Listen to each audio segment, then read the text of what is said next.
Welcome to the 18th session of Old Testament Survey. We say a big welcome to all our friends in the Philippines and Italy and here in the USA. I have been watching who's tuning in from where. It's good to see you all. Today we're going to do Leviticus and at least get a good solid shot into the book of Numbers. These two books are important on a lot of levels, and there's actually more going on than we're going to be able to cover in detail. Leviticus is a difficult book, primarily because of all the laws and all the regulations for the tabernacle and the sacrifice and the priesthood and the feast days. There's a lot of detail, and very little of it seems to have any direct application for us. In fact, there are some direct applications. I'll be pointing those out. We've already seen at least one of those in the book of Romans, where Paul says, present your bodies a living sacrifice. He uses the word that is introduced in the book of Leviticus for the whole burnt offering, the great act of worship that characterizes the Old Testament sacrificial system. So for us to understand this and get a handle on all that's going on will take a little effort, but I think it'll make sense once we get into it. Let's begin by sharing the screen. We'll do the. There we go. This little book of Leviticus is named after the Levites, obviously enough. These were the priests. Out of the tribe of Levi came the high priest every year, Aaron, and then his sons. This was a hereditary position. And then all of the rest of the priesthood was made up of the Levites. The Levites were given no land inheritance. They were given 48 cities. There's supposed to be 48. About half of them were never developed into real cities in the Old Testament. But they were given that kind of inheritance. And the people of Israel paid a tithe to the Levites to make it possible for them to do their work around the tabernacle and otherwise. Apparently, the Levites had a fairly large part to play in the cities of refuge, in the discipling of people, in the statutes of the law, and so on. This was mostly not followed during the Old Testament period. I think there were some good Levites, but most of the stories we have of the Levites in the Old Testament are not so good. It's a very high standard that apparently not everybody lived up to. Anyway, the title of the book, Leviticus. It's written by Moses, of course, but something that's unique about the book of Leviticus is that more than 56 times the author is claimed to be Yahweh himself. The very common phrase, and thus spoke the Lord to Moses, saying, you shall speak to the people of Israel. So Moses is directly quoting God more than any other book in the whole Bible. If there were a red letter edition of the Old Testament, Leviticus would be mostly in red because it's almost entirely direct quotations from God. And more so than any other books, it claims to be God's words directly. That gives us the idea that this is important to God. This is material that is central. Because of that, I've been forced to slow down and think through, what really is most important about this book. We can't go through all of the details because, frankly, there's an awful lot of details, and it's really hard for us to nail down a practical significance for all of the details. What to do with the entrails and how to burn the such and such. It gets very difficult. Nevertheless, the overall point of the book of Leviticus has to be something that is practical for us. So that's what we're looking for. Historically, the book is set in the wilderness. This photograph is a shot taken from the base of the traditional Mount Sinai. That the peak right in the middle is supposed to be Mount Sinai, and this broad desert plain that I'm standing in is the traditional location of the camp of Israel. Now, there's absolutely no archaeological data to demonstrate that that's true. There's nothing there. Now, there are some interesting things not too terribly far away. There's a copper foundry about probably 15 kilometers away from here, with hieroglyphics and Hebrew that are mixed together. Whether that belongs to the time of the wilderness wanderings or to some earlier time is not totally clear. But the name of God is found there. So this could be the right place. There certainly were Hebrews out in the Sinai earlier than the Exodus. This is not a place where nobody has ever been, but this is the spot, and this is where it was written. It's at this point that the people had come into the wilderness. The tabernacle has been erected. We see that at the end of the book of Exodus. The priesthood has been set up and consecrated. Here in Leviticus, we're going to see some rules for the priesthood. The glory of God, the so-called Shekinah, or indwelling glory, had descended on the Holy of Holies. And when Leviticus was first written, the people of Israel had been out of Egypt for just about 1 year. The purpose and the theme of this book of Leviticus, by the way, that picture is one of my favorites. That was shot on the trail leading up the side of Mount Sinai. That's red granite there, very, very hard, very climbable rock. I've never seen anybody climbing there, but it looks like it would be fun to climb if you were young and foolish enough to go climbing there. The theme of the book of Leviticus is the holiness of God. We see that assertion many, many times. I, the Lord your God, am a holy God. And the ruling thought of Leviticus that derives from the holiness of God is that God's people are to be holy. So if you are called to be God's people, the purpose of all of that is holiness. Along the way, the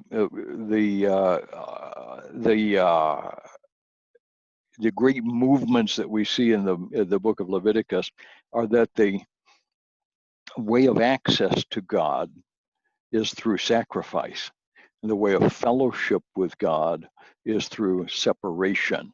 So sacrifice and separation. The book can actually be divided into two parts, more or less, by looking at the sacrificial system, which is developed in the first half of the book, and the various principles of holiness that are the last part of the book.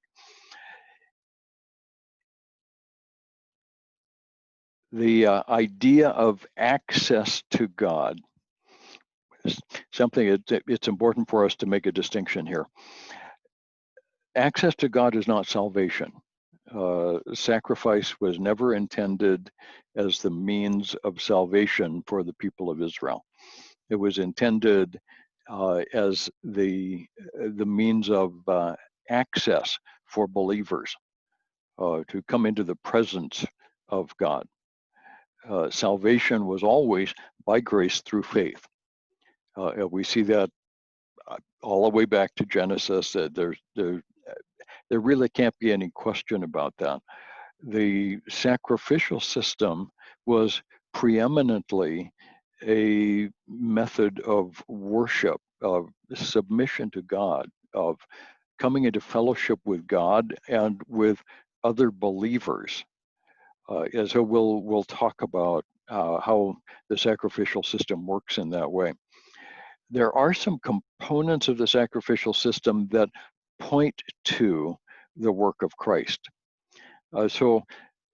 Romans says that we are to worship by means of a living sacrifice, the whole burnt offering.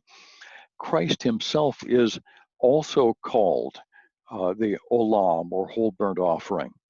And I'm forgetting the verse, but it's in the Bible. Trust me on this one. Christ himself is that ultimate offering of worship that supplementally provides the means of salvation. So Christ's sacrifice provides the means of salvation. The salvation of sheep and goats does not affect salvation. That's worship. It is very important. The separated lifestyle is one of growing separation in life. In the New Testament, we think of that as the process of sanctification, of becoming more and more set apart from sin and from where we were when we started the Christian life, and more like Christ. These things work together. Okay, so let's summarize this theology of sacrifice, primarily in terms of the limitations. The first point is that sacrifice was of value. Theologians use the word efficacious. By efficacious, we mean effective or useful. It's valid worship or valuable worship only when accompanied by faith. Empty ritual is never pleasing to God. So the Israelites who came to the altar with sacrifices in exactly the right way, but without faith, were not acceptable. It was the faith that made worship acceptable. Secondly, sacrifice was a means of covenant renewal. By that, I mean a remembering of the covenant that God has made with us and the covenant that we as believers have made with one another. In this way, the Old Testament sacrifice can be thought of as very similar to what we celebrate in the communion service. When we share the Lord's Supper, we're remembering the death of Christ, we're remembering what he has done, but we remember that what he has done is a pure sacrifice of worship. And by remembering that, by partaking together, we are recommitting to our relationship with Christ, and just as important, I think, our relationship to one another. We are all under this same blood and this same sacrifice together in the body of Christ. So as you can see, there's a lot that's going on. So sacrifice is a means of covenant renewal. It was never a means of salvation, always by God's grace through faith. Then thirdly, the efficacy of the sacrifice was never inherent in the animal or in the ritual. So a more perfect animal didn't make a better sacrifice. A more perfect ritual didn't do the job. The value of the sacrifice as worship or even for the forgiveness of sins was validated in God's eyes by the future completed work of Christ. So the sacrifice, in some very important ways, looks forward to the work that Christ would do. And most of the really important points that we can make from the book of Leviticus has to do with this looking forward to the work of Christ. In the book of Ezekiel, we're going to discover that after the temple has been destroyed and gone for thousands of years, it will one day be built again during what is called the millennial kingdom, when Christ returns and sets up a kingdom for Israel and over all the world. And in that kingdom, there will be, in the center of Jerusalem, there will be a rebuilt temple with a sacrificial system. That sacrifice will look back to the completed work of Christ, a memorial, if you will. So sacrifice stands in the middle, and all of the sacrifice looks toward the work of Christ. Okay, the book divides up fairly easily. The first 16 chapters detail the sacrificial system. 17 through 27 give us the way of separation to God, holiness. We'll start off with the sacrifices themselves. It's a little hard to read, but we'll do the best we can. The sacrifices are divided into 5. 3 that are sweet savor, and 2 that are non-sweet savor offerings. The details differ. In some ways they're the same, some ways they're different. For our purposes, it doesn't make a lot of difference. Recognize that the first of the sweet savor offerings is the whole burnt offering. And what makes the whole burnt offering different from all of the other sacrifices is that there is no part that's given to the priests, and there's no part that's saved over for a festival, for a feasting. The whole burnt offering is just what it sounds like. It was entirely given to God. So the whole burnt offering is the first in the list of 5, and it was considered the greatest of the Old Testament offerings. The meal offering and the peace offering are offerings that are a part of a sacrifice of worship and fellowship. So the meal offering was of some grain or some bread, and it could actually be some other kinds of food. And a portion is put on the altar to be burned. A portion is set aside for the priests, and the rest is kept for the potluck supper, which is exactly what we do today. The potluck supper or the communal meal is not this solemn moment when everybody is standing around looking glum. The sacrifice has been made. We've given thanks to God. We've shared with the priests, and now the rest is for a feast. And we're going to have a feast. And a peace offering would be made at the same time. The peace offering involved an animal of the flock or of the herd. A portion would be burnt on the altar, a portion given to the priests, and the rest is for the meal. And these are considered a sweet savor in the sight of God. The offering itself was incidental to the meal. The most important part, the real covenant renewal portion of this sacrifice was the act of sitting down and eating together, sharing a meal around a table, sharing with one another. It's a reaffirmation of family and friendship bonds around the person and work of Christ. A very important idea there. I have threatened for many, many years of one day writing a scholarly monograph entitled A Biblical Theology of the Potluck Supper. And if I do that, I will include lots of footnotes about meals that I've had with friends in the Philippines. Okay, maybe I'll add an appendix for shared meals with friends in Italy when we're done with that. But I think the act of eating together is much more important biblically than we give it credit for. There's a lot going on there. The non-sweet savor offerings, the so-called sin offering and trespass offerings, are two offerings that God would rather not get. A non-sweet savor is something that doesn't smell good. A sweet savor, something that smells good. God is happy to see this.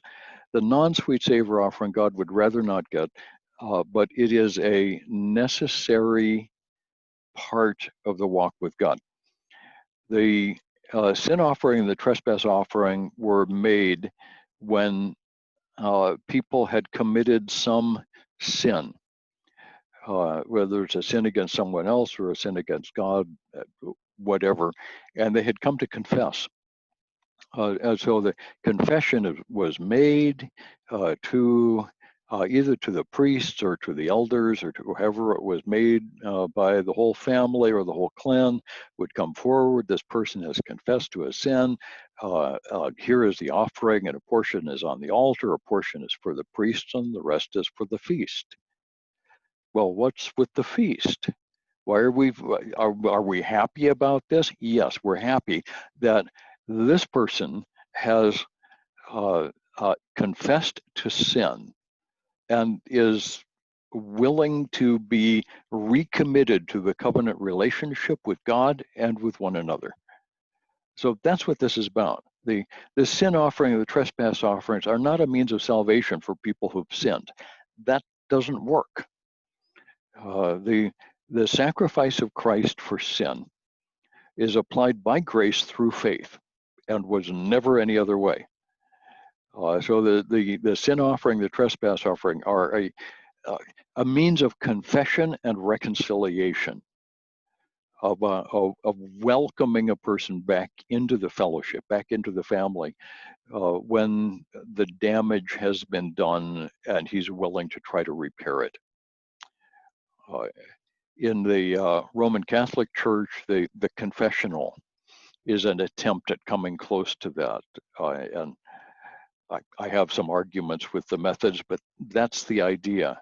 In our Protestant traditions, we generally don't have anything that quite does this, although I've seen it work with specific fellowships. Anyway, those are the 5 offerings. From here, we go into some special instructions for the priests. If the people are to be holy, the priests must have even higher standards. So in 6 and 7, we've got a variety of special standards for the priests. In chapters 8 and 9 and 10, we see the ordination of Aaron and his sons, and the beginning in chapter 9 of the priestly ministry. The offerings begin to be made, and Aaron and his sons begin to do this thing. As probably a relatively short amount of time went on, we see in chapter 10 the story of Nadab and Abihu, 2 sons of Aaron, who apparently brought strange fire before the Lord. My English Standard Version says unauthorized fire. And when we see that term, strange fire. We have to ask ourselves, well, where did the legitimate stuff come from? What were they exactly doing that was so wrong? And when we read the passage, it says, Nadab and Abihu brought strange fire before the Lord, and God in his anger blazed forth with fire from heaven and consumed the two of them, leaving nothing but a dark spot on the pavement. And Nadab and Abihu were completely destroyed for nothing more serious than offering strange fire. We don't see this happen again later on in the Bible, but this makes me want to go all the way back to the story of Cain and Abel in chapter 4 of Genesis, where Cain and Abel brought their sacrifices, and God was happy with Abel's sacrifice, but he was not happy with Cain's sacrifice. And if that's on the basis of faith or lack of faith, it's what we think is probably true. For one of them, fire must have come forth from the Lord and consumed the sacrifice. Otherwise, how would anybody know? I believe that's how it worked. Later on, we're going to see Elijah calling down fire from heaven. I believe that in the initiation of the sacrificial system, the normal way in which fire was kindled on the altar was for fire to come down from heaven, like lightning. Earlier, I've used the phrase zot foof. The zot is the lightning bolt coming down, setting fire to the sacrifice. Foof is the smoke going up. And the people of Israel could tell that their sacrifice was acceptable because the fire came forth from God and consumed it, and the smoke rose up to heaven. Nadab and Abihu, because of their lack of faith, apparently were not able to get a fire started on the altar. So they brought a torch to try to set fire to the sacrifice on the altar. It didn't work well. Later on, we'll come back to this. That's a hypothesis of mine for those who think, we've never heard this before. Yeah, you probably haven't.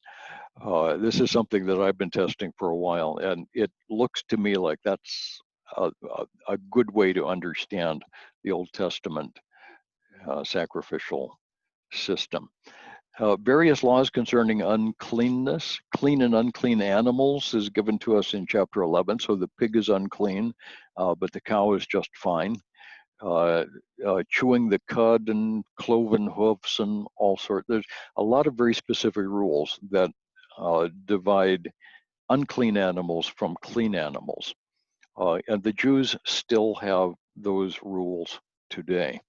We find lots and lots of rules concerning kosher law in the Talmud. Chapter 12 has some rules concerning childbirth, and chapters 13 and 14, leprosy and mildew, why they would be in the same passages, it's hard to know. Chapter 15, various kinds of uncleanness are detailed. And then we get to chapter 16, which is actually a pretty important chapter. This is the Day of Atonement. The Hebrew word is Yom Kippur. Yom is day, Kippur is what we translate atonement. Kippur means merely a covering. It's a day of covering of sin. And it's a solemn, high, holy day for Jews to this day. It's a day that everybody takes off work. When Israel was quite a bit younger back in 1973, the Day of Atonement came in October that year, and according to their tradition, everybody took the day off. Nobody went to work. And even the military stood down. There were very few standing their posts. And even those had a special meal and weren't very alert. That's when Israel's enemies, who surround them, chose to attack. And we call this the Yom Kippur War of 1973. It was almost a disaster for Israel on both the Egyptian and the Syrian fronts. But anyway, Day of Atonement is important on a lot of levels, the most important being the picture of the work of Christ. The sacrifices of the Day of Atonement are more specifically pictorial of the atoning work of Christ than are the 5 great sacrifices of Leviticus. Day of Atonement happens once a year. It's one of the fall festivals. The high priest is supposed to be specially prepared, set apart in all kinds of important ways. The animals have to be exactly right. And there are 2 goats that are taken in the Day of Atonement. One of those goats is sacrificed on the altar. The blood is drained out, and a bowl of that blood is carried by the high priest into the Holy of Holies. This is the only day of the year that anyone could go into the Holy of Holies. And inside the Holy of Holies, Aaron, and then his son, the high priest, could dip a bit of hyssop into the bowl of blood and splash it around the interior of the Holy of Holies. A very solemn occasion. The animal of sacrifice was, of course, burned entirely on the altar. It was a whole burnt offering. And the blood was symbolic of the shedding of blood for the forgiveness of sin. The other goat was taken to the gate of the encampment, and the high priest put his hands on the head of the goat and accepted the confession of sin of all of the people of Israel and put those sins on the goat. Then a helper, an assistant, led the goat out into the wilderness as far away from camp as was practical. And the goat was turned loose way out in the wilderness. The Hebrew word there is very strange. We're not entirely sure what the word means because this second goat is called the goat for Azazel, A-Z-A-Z-E-L, Azazel. This is the only place in the Bible that the word is used. We don't have any good Hebrew cognates for this, so this is not a Hebrew word. It's an older Semitic word. One of the most suggestive lines of inquiry on Azazel is in Arabic. The Quran, of all things, gives the name Azazel to a demon who lives out in the wilderness. Some have suggested, I'm not sure I agree with this, but some have suggested that the second goat was a goat given to the devil, given to Azazel, the demon of the desert. That might be a little too strong. I think it's probably correct to say that Azazel is the spiritual name for the wilderness. So you've got a goat for sacrifice and a goat to carry the sins of the people out into the wilderness. And while he's out there, maybe the devil will get him, but the sins are gone. And if the devil gets all those sins, fine, he can have them. The picture here is twofold, because there is a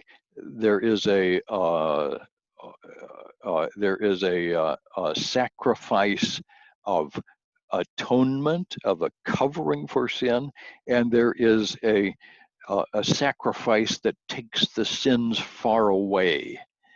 And the two parts of that are both pictures of what Christ would do one day on the cross for us. Christ sacrificed himself for us, and at the same time, in salvation, he moves our sins far away. And both of these are Day of Atonement images. The Day of Atonement becomes an annual festival.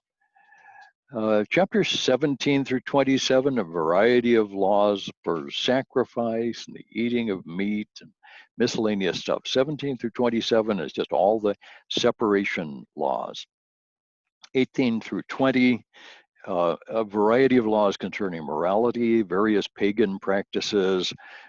Chapter 18 is a list of prohibited sexual relationships. And in case you were ever wondering what all we ought not do, this is a place to look. The easy way to remember what ought we not to do is to remember that God created man and woman, Adam and Eve, one boy type person and one girl type person, to be married to one another for a lifetime. Within that relationship, the sexual relationship is a blessing.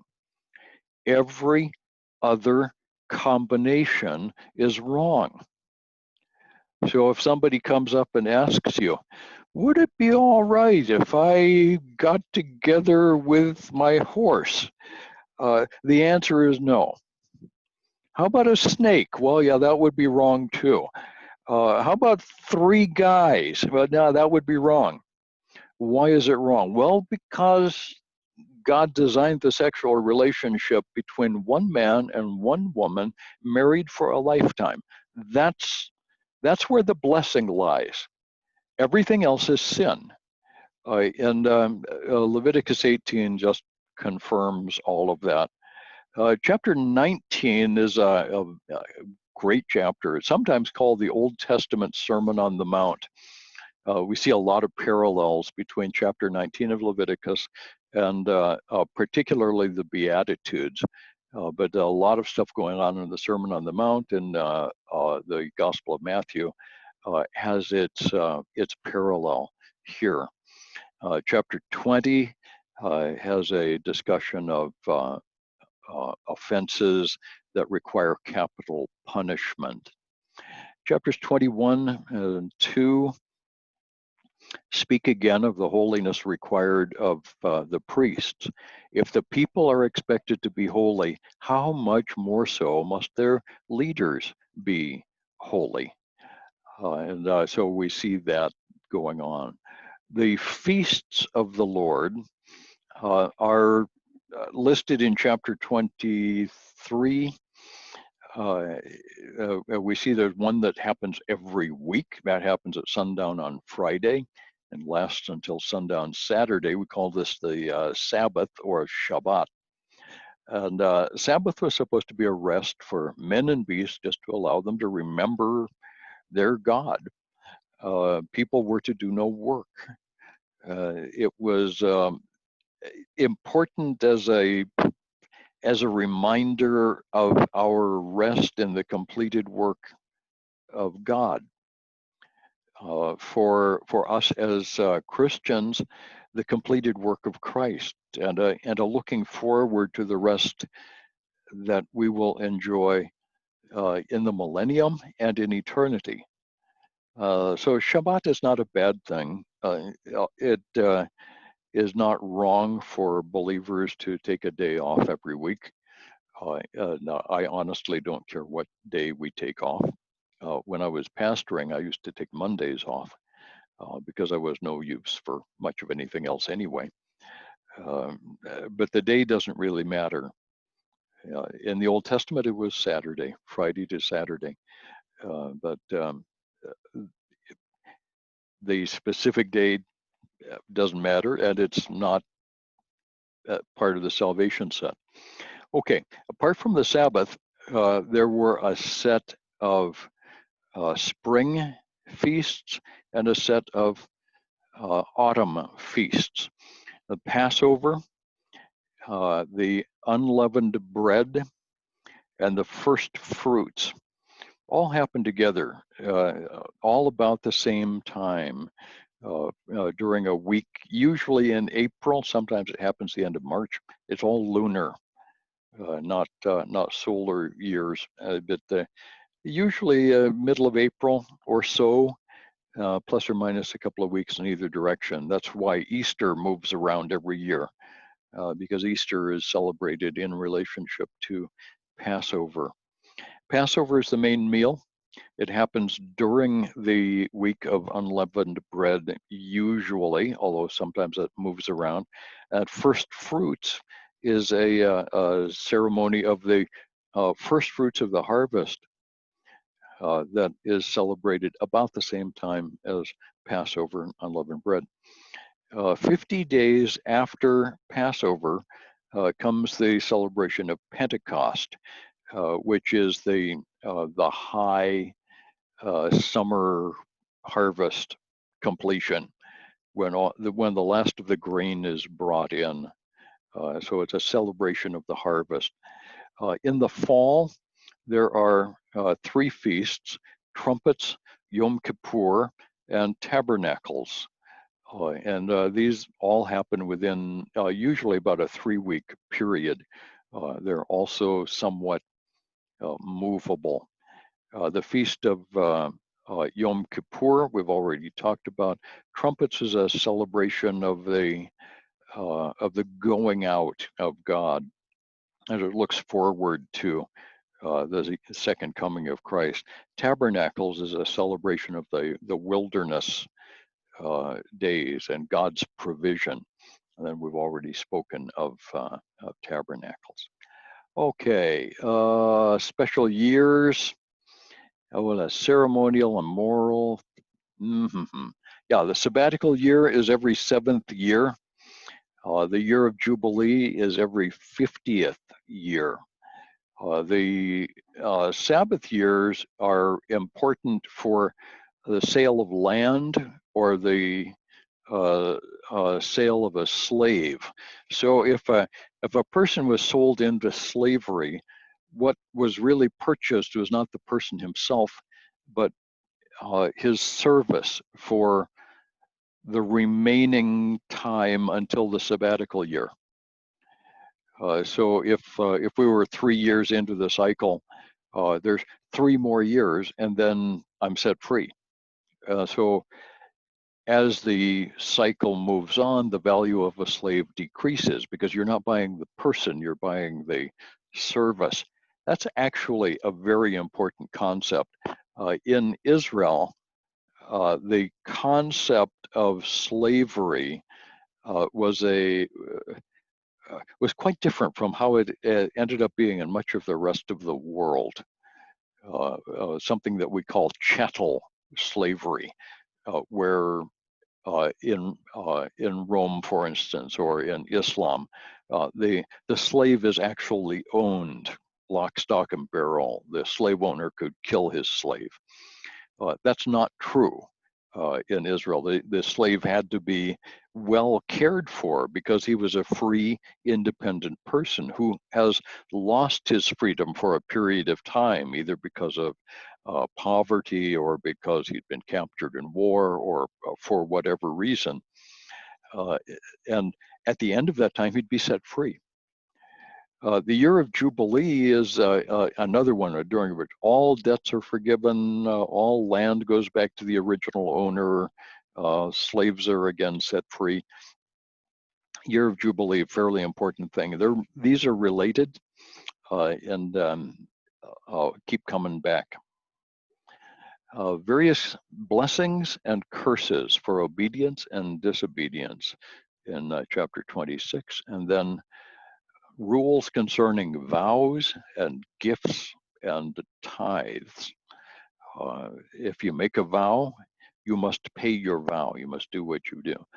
Various kinds of gifts can be given to God for whatever reason. The tithe is 10%, but it actually ends up being more than that. When we start adding up all that the Israelites were expected to give from their regular income, it works out to about 23.33% of annual income. But I'll let you look at that. The book of Numbers is the next one in line. It's named the book of Numbers because of the censuses at the beginning of the book. There are 2 of these and lots and lots and lots of numbers. So Numbers is actually a pretty good name for the book. Moses wrote the book of Numbers like he wrote the rest of the Pentateuch, and only the most radical critics argue that point. Historically, the book of Numbers is written after the death of Aaron. So about 40 years after the Exodus, around 1406 BC, give or take a couple of years, but around 1406 BC. The events here include about 20 days in the Sinai before the Kadesh Barnea episode, and then 37 years in the wilderness, and 9 months in the plains of Moab at the end of all of this. That's where we're going to run into Balaam. The purpose of the book is to preserve a record of God's long suffering with his people, and to show that his mercy does not preclude punishing for sin. So Israel was not being very nice. They complained, they were disobedient. The people of Israel chose not to go into the promised land, which has to go down as one of the stupidest moves ever in religious history. And we'll see that at a place called Kadesh Barnea, which is about chapter 14. Okay, the book of Numbers outlines fairly easily. We organize for travel in the first 10 chapters, then the journey to Kadesh Barnea. The sin at Kadesh Barnea happens there. And then we see the journey to the plains of Moab in chapters 15 through 22. And that takes us through 37 years. So this is a summary statement. This is a very abbreviated statement of Israel's journeys, with 37 years of taking laps around the desert, following their sheep and goats to wherever they happen to find water throughout the desert. There are a number of places in what we call the Negev and the northern Sinai where there is evidence that nomadic peoples from very ancient times have camped and have had their sheep. We find even cemeteries for fairly large numbers of people out in the wilderness in the southern parts of the Dead Sea Valley. Do any of these belong to Israel? Well, we can't know. Literally can't know. But it's interesting any way we look at it. Okay, journey to the plains of Moab, and then chapters 22 through 25 is the story of Balaam, one of the more important bits in the book of Numbers, one of the more interesting stories in the whole Bible. This is the famous conversation between the prophet and his donkey. And it's justly famous, but actually the more important part of the story is elsewhere. We'll get to Balaam. I suspect we're going to get to Balaam on Friday. Then final preparations to enter Canaan are in the last 10 chapters of the book. And a lot of individual things are going to go on there. But really, for our purposes, the high point of Numbers is going to be in the Balaam stories. We'll look at the organization for travel in the first few chapters of the book. In your notes, you have a diagram with outline of 5 rectangles. That rectangle in the middle represents the headquarters unit. That's Moses and the Levites and the tabernacle. So that's the headquarters unit. I call it headquarters because this is a very military organization. The way the tribes are camped is set up for moving out like an army would move out. So 2 divisions, the division to the right and the division at the bottom of this diagram, will go out in 1 and 2 order. The headquarters will be number 3, and then the last 2 tribal groups will follow up behind. That keeps the headquarters unit protected along the way. As this was all going on, the sheep and goats and all of the shepherds would form a flanking movement, though all of that would be alongside of the line of march. As you can imagine, they couldn't walk very far in a day's time. To make it 5 or 6 miles, 10 kilometers, would be a long day's journey. So when we look at the lists of places where the Israelites camped, most of those are places that we don't know and can't really find today. But we should be looking for places where there is water available, and each place is within about 10 kilometers of the previous place. Even at that, it's very difficult to establish Israel's line of march, even though we have names for the places. So they're set up in chapters 1 and 2. They're set up as though they're going on the march as an army. And chapters 3 and 4, the Levites get special instructions for everything that they're to do now that they're getting ready to march off toward the promised land. Special rules concerning the cleansing of people for their sin and the consecration of specific members of the community are given in chapters 5 and 6. Chapter 6, we have the Nazirite vow, which is something that pops up in the New Testament. Paul takes a Nazirite vow. Earlier in the Old Testament, we see people like Samson took a Nazirite vow, or actually it was taken for him as a child. The Nazirite vow is misunderstood. The Nazirite vow was not a means of salvation. This was something that men or women could do as an act of special devotion to God. The Nazirite wanted to go beyond what was strictly necessary. He wanted to do something more, something special for God. And there's nothing particularly holy about being a Nazirite, except that the Nazirite has set himself apart for a while. It wasn't necessary for salvation. It wasn't even necessary to be Jewish, but seems to have been an extraordinary act of devotion. We see that with Paul. Timothy apparently takes a vow sometime along the way, and this is where that is first described. The tabernacle is set up to be served and worked with, and then it's taken down. The tabernacle was designed, as we see it at the end of Exodus, to be a portable shrine. Everything from the outside fence to all of the parts inside, all of the components of the tent were designed to be set up and taken down every day. so that the presence of God could go wherever the people went.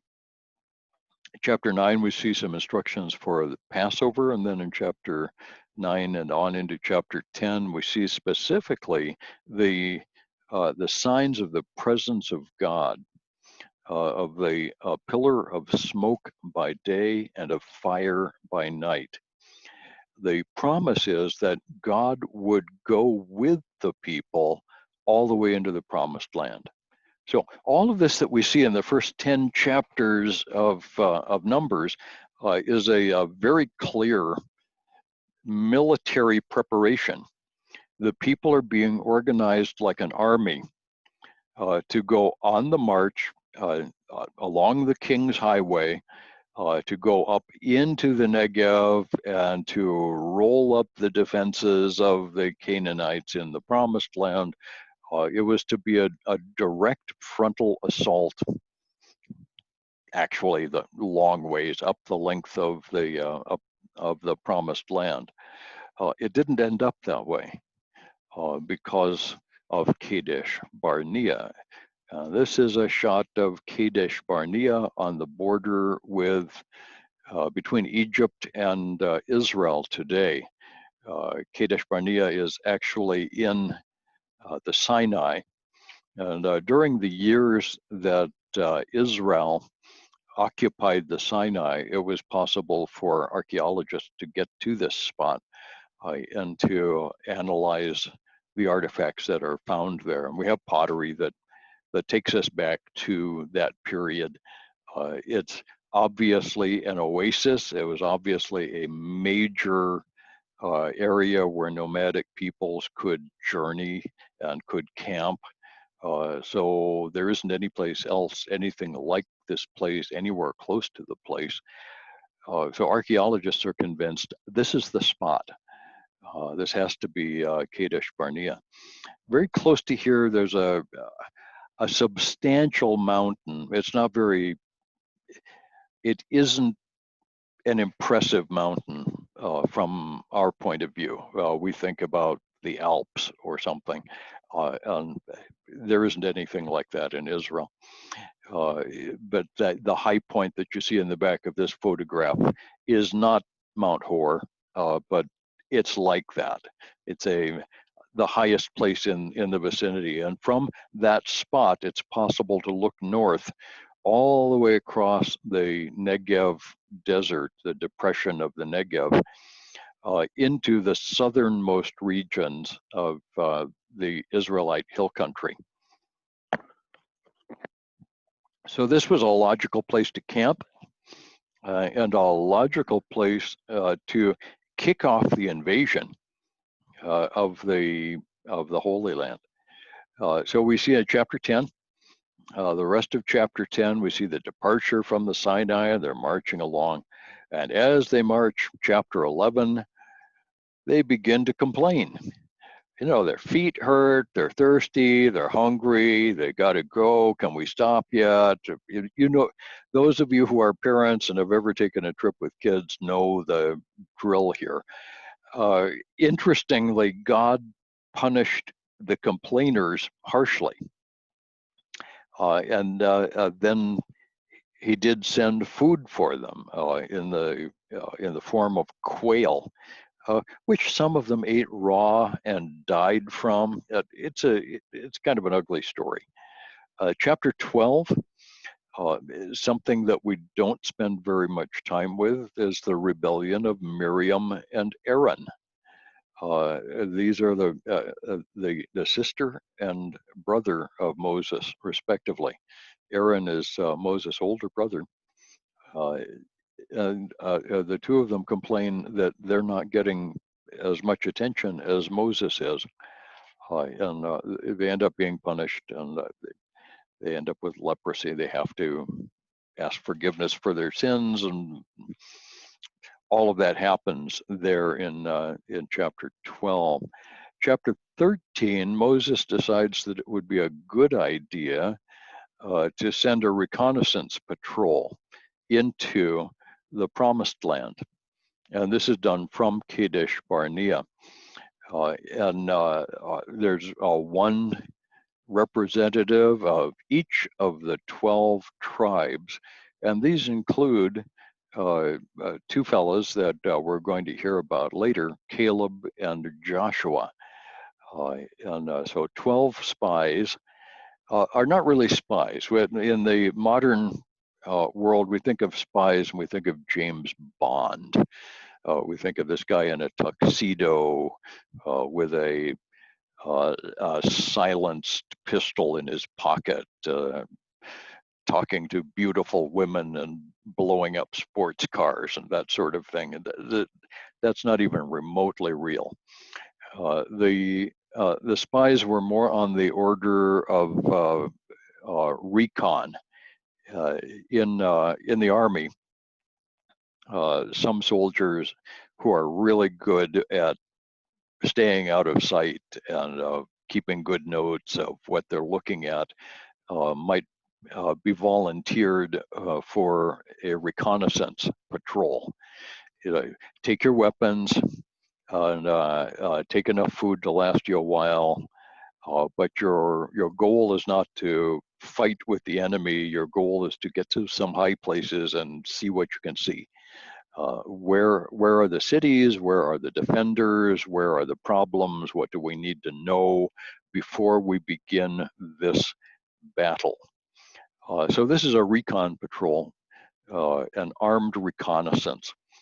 And the 12 recon soldiers go up and down the length of the land, and when they come back, they say, "Wow, this is quite a place." They brought back some of the fruit of the land. If you ever go to Israel, you'll notice there's a symbol used on the side of tourist agency approved places, like a taxi cab will have this symbol on it, and it's Joshua and Caleb holding a stick between the two of them with a single bunch of grapes that is so heavy that it takes both of them to move it. This is the symbolic of a land flowing with milk and honey, a land that is very fruitful and very productive and a good and prosperous land, the promised land itself. So Joshua and Caleb came back thinking, this is wonderful. This is the promised land. You're going to like this place. The other 10 soldiers brought back a bad report.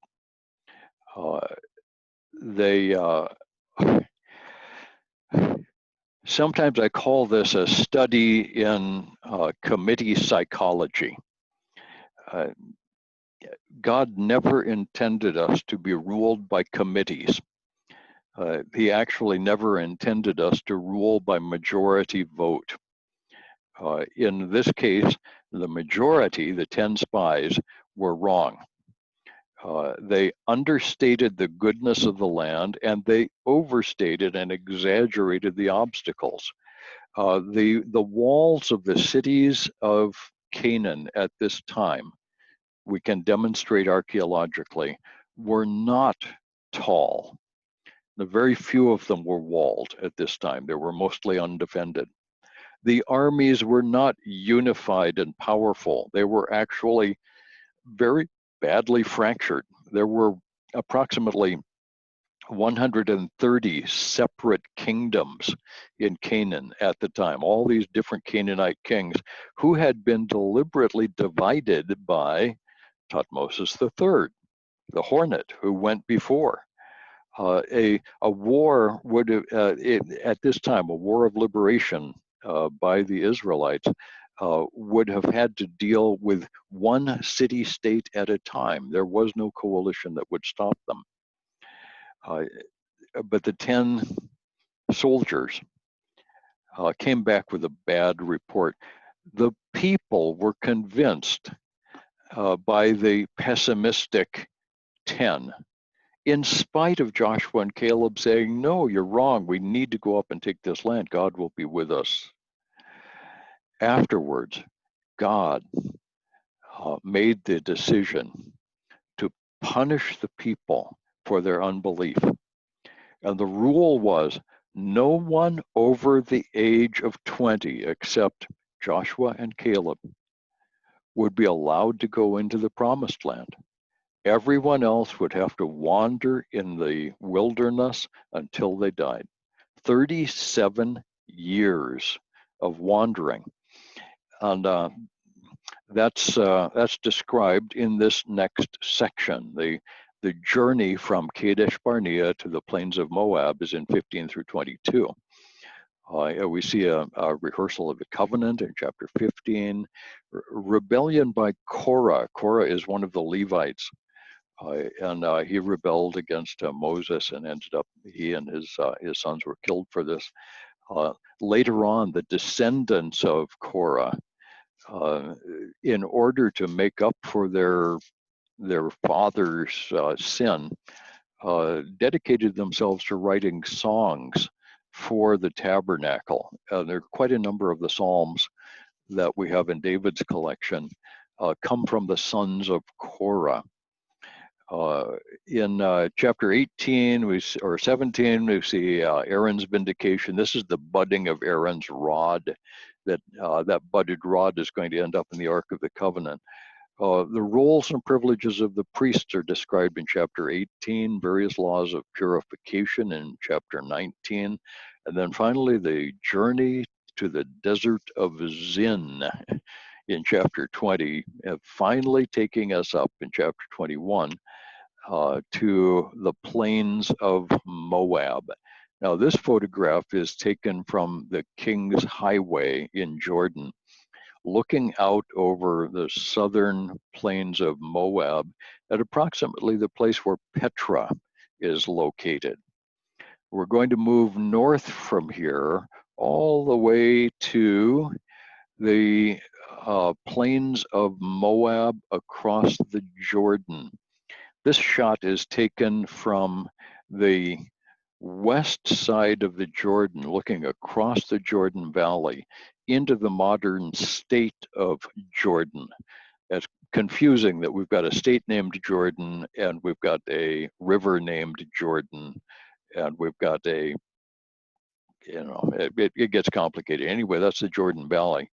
You don't see the river there because the river is so small. But then on the far side is a very low ground. On the far side of the river is the plains of Moab. And that's where this next story takes place.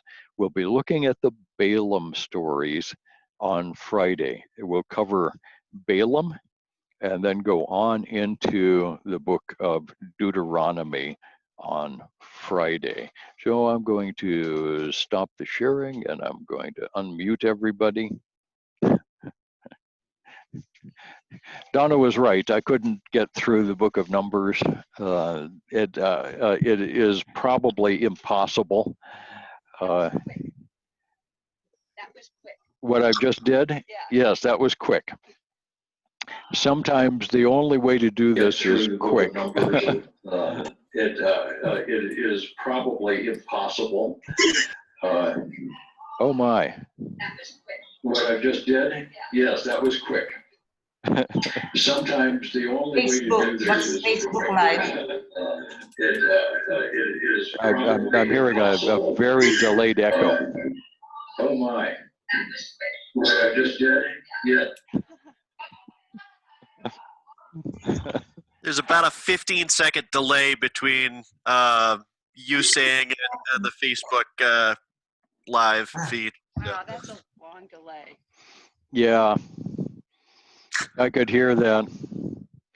Okay, then. Guys, we love you. Thank you for listening. Thank you very much. You guys are, you're all so faithful to this. It's very impressive. We will see you again on Friday, and do stay in touch. And Oscar, you and I will need to stay in touch. I'll keep looking for airplane flights. Okay. very much. Thank you. Okay, God bless. See you on Friday. Thank you. See you on Friday. Thank you. Bye-bye. Bye-bye. Good night, Bye-bye. everyone. Bye-bye. Thank you. Good night, Buonanotte a everyone. tutti. Buonanotte a tutti. Grazie, altrettante. Good night. Thank you. Bye-bye. Dad, ikaw talaga. Nakabidyan mo kayo.